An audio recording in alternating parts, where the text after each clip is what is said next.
Өзінің сан ғасырлық тарихында қазақ халқы ауыр естеліктер қалдырған талай қиын кезеңдерді бастан өткерді. Қазақстан үшін ең қайғылы уақыт миллиондаған халық қырылған 1928-32 жылдардағы ашаршылық болды. Зерттеушілер мен сарапшылар ашаршылықты ресми түрде геноцид деп тану тиіс деген бастамаларын айтып келеді. Жыл сайын қазақстандықтар 31 мамырда 1930 жылдардағы ашаршылық құрбандарын еске алады. Алайда мемлекеттік жалауымызды бір күн түсіріп, еске алатын күн бізде әлі де жоқ. Осы қаралы датада зұлматты көзбен көргендер ұрпақтарынан ашаршылық жылдарындағы естеліктерін сұрадық.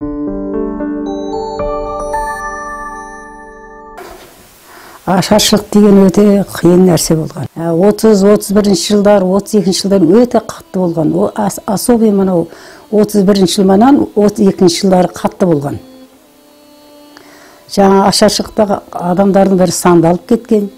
Менің әкем жаңа дайырке перман бастығы болған, ол кісі кезінде сол дайыркені басқарып, өзі мал, сиырды сауғызады, мал шөбін дайындатады. Сол кезден ол кісі аттың үстінде жүреді. Адамдар, ауылдың адамдарын бәрі ашаршылыққа сандалып жүреді. Халықтардың бәрі ісіген, ісіп кеуіп кеткен. Сондай өте тамақ жоқ, сандалып, балалары сыртта алып, қолын алып, сандалып жүреді. Тамақ жоқ, қиыншылық болған. Сол кезде әкем жан ашиды, аш өлейін деп жүрген адамдар, ісіп кеткен адамдар, сондай қат іскен адамдарға жан ашиды. Баласы қасында жүрсе, ертеңіне қараса, балалардың өзі жоқ. Бала бір жерде жатады, өліп, өзі шешесі бір жақта жатады, өліп. Сондай халықтар өте қатты көп өлім болған. Сонда менің әкем айтады ғой, жарттық. Енді ол кісінің айтқан сөзіне мен естем ғой, кішкене айтып отырады. Бірін тыңдайсың, бірін тыңламайсың енді. Біз бала болғанбыз ол кезде. Сондай жаным ашиды, ісіп кеткен, ешқандай өзі жүре алмайды, өзін әлі жоқ. Қасындағы алып жүрген баласына да әзір боламайды. Оны қарасаң, ертеңіне қарасақ, өліп жатады. Ісіп жатқан, әнерде ісіп жатқан адам, әнерде өліп жатқан адам сандалып. Соны жаным ашиды, көрім кішкене есі, күші бар, әлі бар, сәл-сәл адамдар болса, оны алып, қойшығын қамқорым алайын деп, дәркеге апарып, сөрге кішкене жұмыс істесе де, кішкене не қылса да, аузына бір сүт ішіп жүрсе де, бір тал, екі тал сүт ішіп жүрсе де, адам болар деп, талай адамдарды құтқарғам деп айтып отырады жарттық. Әкеміз марқұм сол бидайды қуырып, өзімізді алдап, бидайымызды қуырып жеп, бұлағымызды ішіп, түнді әйтеуір, бәр тесік терезен бәр бітеп қойып жүріп дейді. Өлген адамдарды жеген жағдайда болған. Сондай қалға жеткен. Ешектің етін жеген. Сондай жағдайлар, 2 жылға дейін сандалып кеткен ғой, халықтар сандалып кеткен. Адам етін жеген, ешектің етін жеген, тауға шыққан, тауға сандалып кеткен. Одан енді не болды енді халық? Қанша қазақ халқы қаншасы тең жарты ашаршылықта өлген. 20 ғасырда қазақ ұлтындай қасірет шеккен халық болған жоқ. Өткенге көз жіберсек, 1917 жылы Түркістанда кеңес үкімет орнады. Сол уақытта әскери коммунизм саясат жүргізіліп, осының аясында Қызыл армияны тамақпен қамтамасыз ету үшін халықтың бар мал мүлкі тартып алынды. Осы саясаттың нәтижесінен 1 миллион қазақ аштан қырылды. Ол уақытта Түркістанда 2 миллион 700 мың қазақ болатын. Одан кейін 1921 жылы Қазақстанның басқа жерінде кеңес үкімет орнады. Тура осы саясатты қолданып, тағы да қазақтың мал мүлкін бәрін тартып алынды. Оның нәтижесі тағы да 1 миллион қазақ аштықтың құрбаны болды. Ол жылдардағы құжаттарда бәрі келтіріліп жазған. Тамақпен қамтамасыз ету үшін кәмпеске қазақ даласында жүргізілді. Кәмпеске зомбылықпен жүргізілді. 1929-30 жылдардағы орталық комитет пен өлкелік партия комитетінің директиваларын орындауда жіберген қателіктер туралы Қазақ орталық атқару комитетінің хатшысы Абдулла Асбек, одан кейін әлеуметтік халық комиссары болған Нағима Арықова 1930 жыл 19 тамызда ерекше құпия белгісі соғылған баяндамасында сол кездегі келеңсіз оқиғалар келтіреді. Орал округінің орта шаруасы Есенәлиев 10 сағатта 50 пұт ет тапсырып жүктеген. Ол 3 сиырдың 2-ін сойып, ет тапсырса малды қасақаны сойып деген айып тағылып бар мүлкі тәркіленген.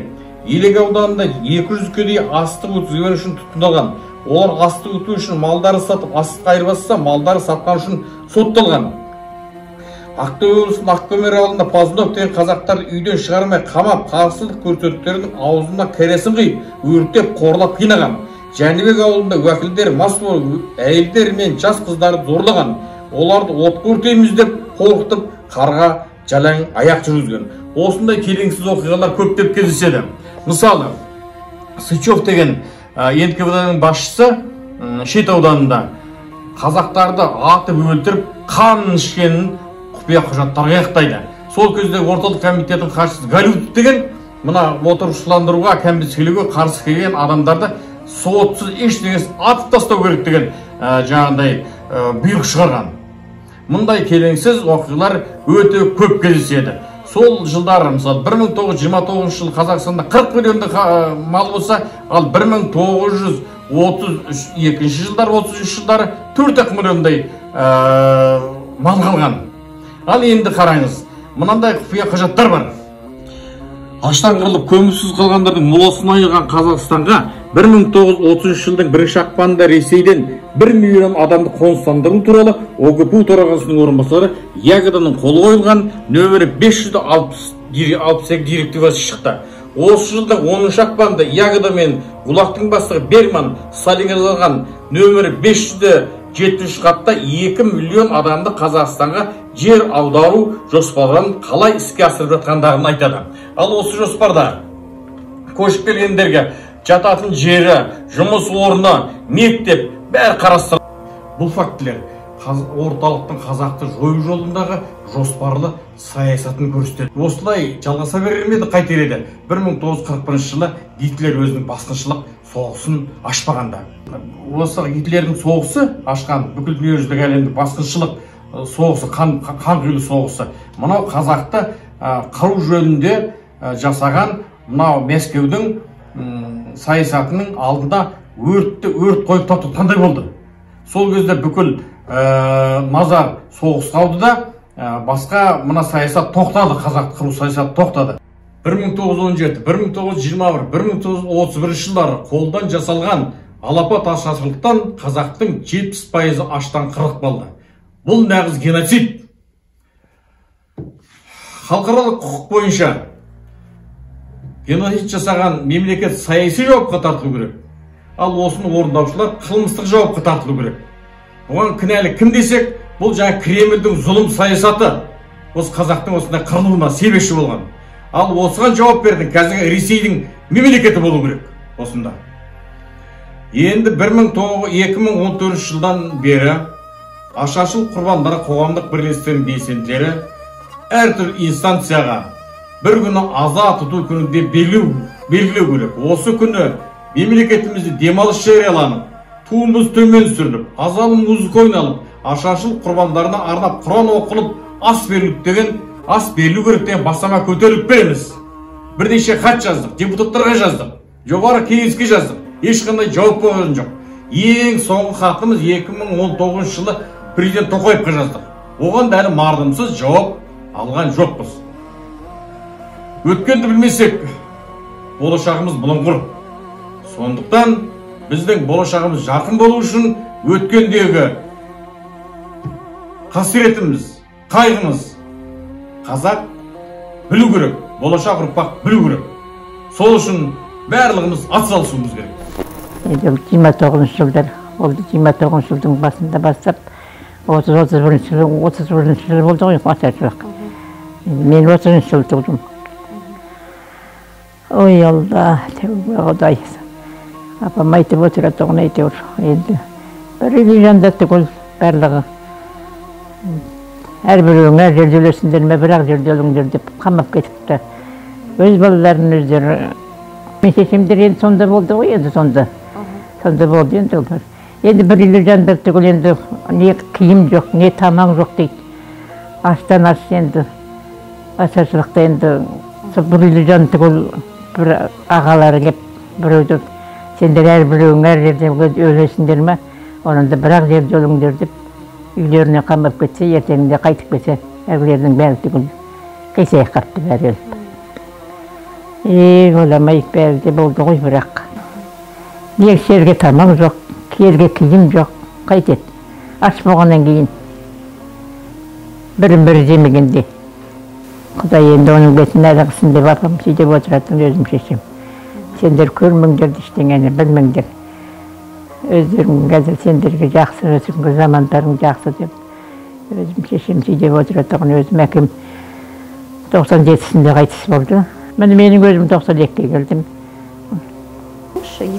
Әке шешем ештеңеде істеген жоқ.